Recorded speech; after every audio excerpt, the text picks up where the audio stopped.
Hello বন্ধুরা, welcome to my channel. আমি Mona Lisa আর আপনারা দেখছেন মোনালিসা লাইফস্টাইল।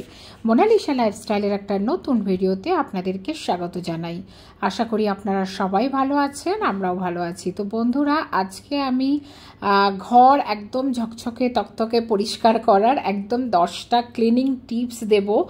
আর সত্যি কথা বলতে, ঘর শুধু মুছলে, ঝাড়ু দিলে, ঝুল ঝাড়লেই তার ঘর পরিষ্কার হয়ে যায় না। ঘরের অনেক কিছু পার্ট থাকে যেগুলো সব যদি আমরা ক্লিন করি তবেই কিন্তু একটা ঘর একদম হেলদি হয়, মানে একদম ঘরে থাকার জন্য একদম উপযুক্ত হয় এবং একদম পরিষ্কার ঝকঝকে তকতকে ক্লিনিং।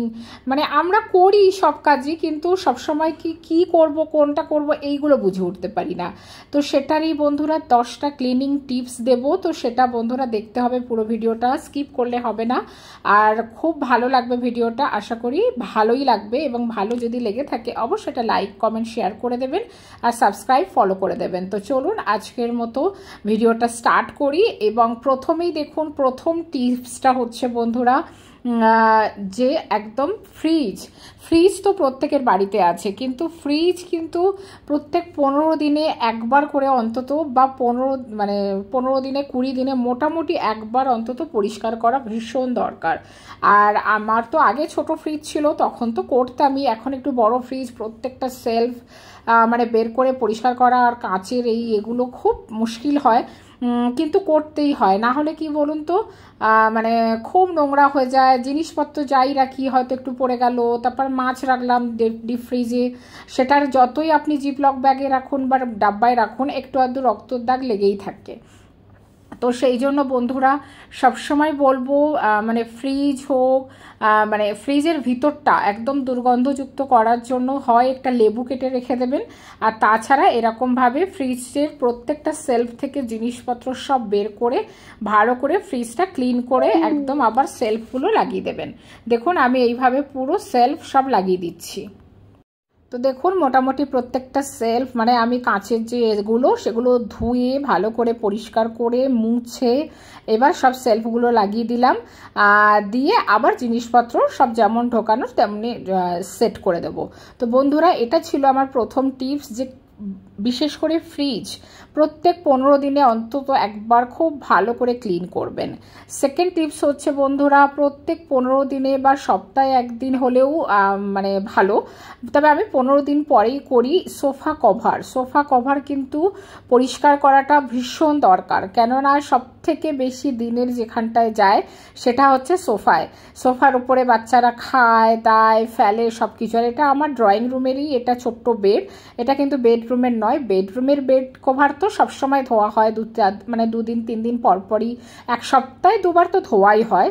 আর এই যেগুলো ইউজ হয় না, যে বেড কভারগুলো আমরা ভাবি রেখে দিচ্ছি, কিন্তু এগুলোও কিন্তু প্রত্যেক সপ্তাহে আমি চেঞ্জ করে ধুই, মানে এগুলো কিন্তু খুব বেশি ইউজ হয় না তাতেও।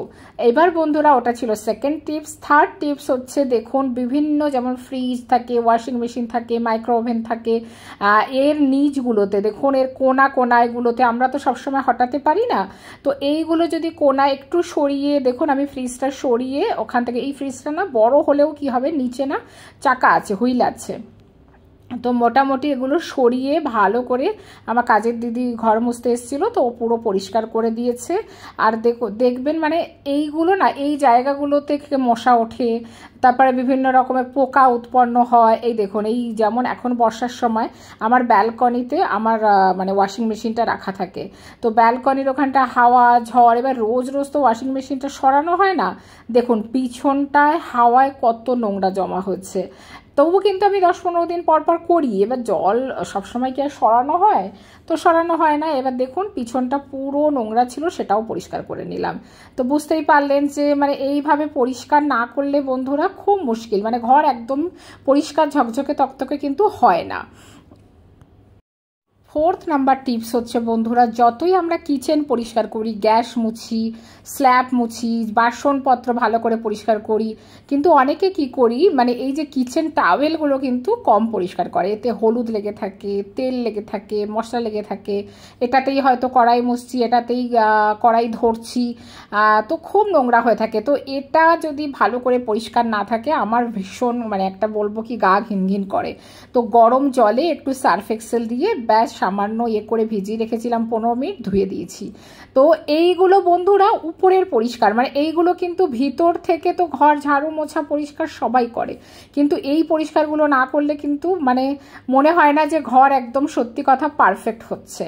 তো এইগুলো কিন্তু মানে করা দরকার খুব। তারপরে বন্ধুরা দেখুন 5th পয়েন্ট হচ্ছে এই ধরনের ঘরের পর্দা কিন্তু মাসে অন্তত একবার না হলেও 2 মাসে একবার কিন্তু পর্দা পরিষ্কার করা ভীষণ দরকারি। তো আমি আর পুরো পর্দা পরিষ্কার করাটা দেখালাম না, আমি 2টো পর্দা খুলেছি। আর এবার সব পর্দা দেখুন আমার এই হল ঘরটায় 3 2 5 2 7খানা পর্দা আমার মাত্র এই হলে। এই দেখুন এখানে 2টো, এখানে 2টো, আর প্রথমে 3টে দেখিয়েছিলাম। তো এতগুলো পর্দা, এবার এইগুলো মাসে না হলেও 2 মাসে অন্তত একবার আমাকে ধুতেই হবে, না ধুলে কিন্তু ঘরের সেই একটা সুস্থ পরিবেশ থাকে না বন্ধুরা, ডাস্ট পড়ে থাকে। তো যাই হোক, এবার বন্ধুরা দেখুন এটা হচ্ছে 6th number point. 6 number point হচ্ছে আমরা বিভিন্ন রকম টেবিল আছে, যেমন ডাইনিং টেবিলটা তো মাস্ট। ডাইনিং টেবিলের এই যে টেবিল ক্লথটা আমরা প্রত্যেকদিন খাই দাই এমনি কাপড় দিয়ে মুছে দিই, কিচেন টাওয়েল দিয়ে, এটা আলাদা। কিন্তু দেখবেন এগুলো আলাদা করে আর সাবান জলে পরিষ্কার করা হয় না, তো তেল ছিট কিন্তু এটা থেকেই থাকে, একটা এঁটো ভাব থাকে। এই টেবিলটাও মাঝে মাঝে মুছে দিলাম, যেগুলো সাইডে ঝুলছে সেটাতে হয়তো কোনো তেল লেগে আছে। তো এই জন্য এটা দেখুন একটু সাবান জলে একটু হালকা পরিষ্কার করে ধুয়ে আর আমি মেলে দিয়েছি ব্যালকনিতে। তো যেমন যে কোনো, সেটা যদি পড়ার টেবিলের উপরে টেবিল ক্লথ থাকে বা টিভির উপরে একটা যদি কাপড় দিয়ে রাখেন, এইগুলো যতটা পারবেন ধুয়ে দেওয়ার চেষ্টা করবেন প্রত্যেক 15 দিন পর পর।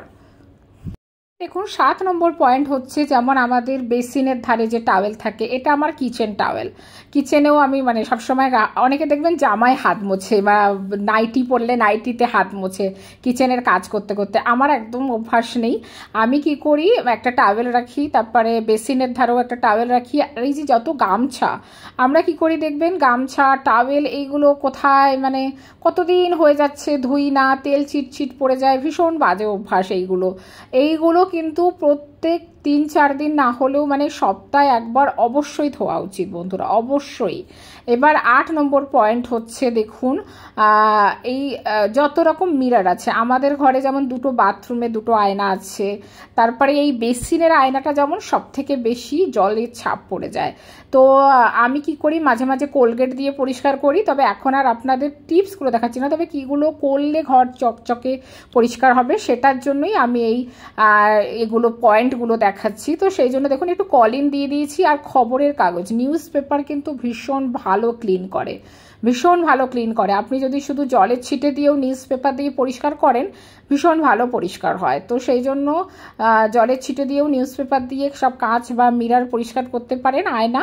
আর তাছাড়া আমি কলিন দিয়ে করেছি আপাতত।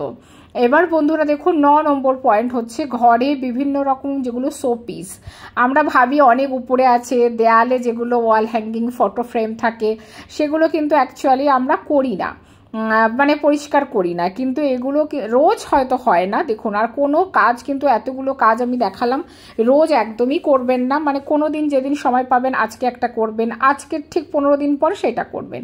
তো এইগুলো সপ্তাহে না হলেও অন্তত 8-10 দিন পর পর এই ডাস্ট এগুলো ঝাড়া ভীষণ দরকার। প্রত্যেকটা মানে ফটো ফ্রেম, প্রত্যেকটা শো পিস যদি মুছে না রাখেন, পরিষ্কার না করেন, তাহলে কিন্তু ঘরের ভিতরে একটা পলিউশন, যখনই আপনি ফ্যান চালাবেন চারিদিক থেকে ধুলোবালি কিন্তু ঘরে ঘুরে বেড়াবে। তো এই জিনিসগুলো কিন্তু আমরা চোখে দেখতে পাই না, কিন্তু এগুলো কিন্তু পরিষ্কার করাটা ভীষণ দরকার, ভীষণ দরকার বন্ধুরা।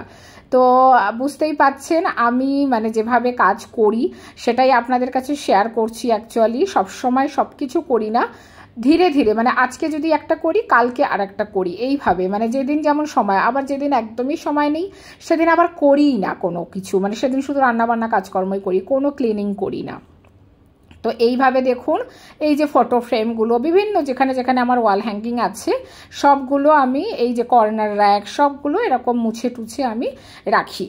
তো এবার বন্ধুরা লাস্ট টিপস হচ্ছে সবথেকে ইম্পর্টেন্ট, যেটা হচ্ছে ফ্রিজের ভিতরে তো পরিষ্কার করেই ছিলাম, কিন্তু ফ্রিজের বাইরে একটু হালকা ভিজে করে কোনো একদম সফট টাওয়েল দিয়ে যদি ফ্রিজের বাইরে, টিভির বাইরেটা, তারপরে আপনার মাইক্রো ওভেন হোক, ওয়াশিং মেশিন হোক, মানে যেগুলো মানে সবসময় আমাদের ডেইলি ইউজ হয় বা যেমন মিক্সার গ্রাইন্ডার হোক, সেগুলো কিন্তু আমাদের পরিষ্কার করতেই হবে।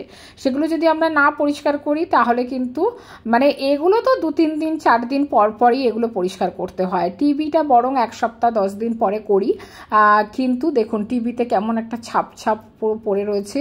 তো এরকম আমি একটা চশমার যে এগুলো হয় না, মানে সফট যে চশমা মোছার যে কাপড়গুলো থাকে হালকা, সেইটাতে জাস্ট হালকা একটু জলের ছিটে দিয়ে নিলাম, স্প্রে করে নিলাম। আমি কিন্তু জলে ভিজিয়ে নিইনি, জাস্ট হালকা একটু জলের মানে স্প্রে করে এবার আমি ভালো করে এইটা দিয়ে পরিষ্কার করে নিচ্ছি। তো বন্ধুরা, দেখে মনে হচ্ছে টিভি একদমই নোংরা নয়, কতটা নোংরা হচ্ছে আমি আপনাদের দেখাচ্ছি। তো দেখুন পুরো ভিডিওটা, আশা করি আপনাদের ভালো লেগেছে। ক্লিনিং টিপসগুলোও আমি শেয়ার করলাম, আপনারা যদি সাপোর্ট করেন আরও ভালো ভালো টিপস শেয়ার করব। তো অবশ্যই আমার চ্যানেলটাকে একটা সাবস্ক্রাইব ফলো করে দেবেন আর একটা কমেন্ট অবশ্যই করবেন।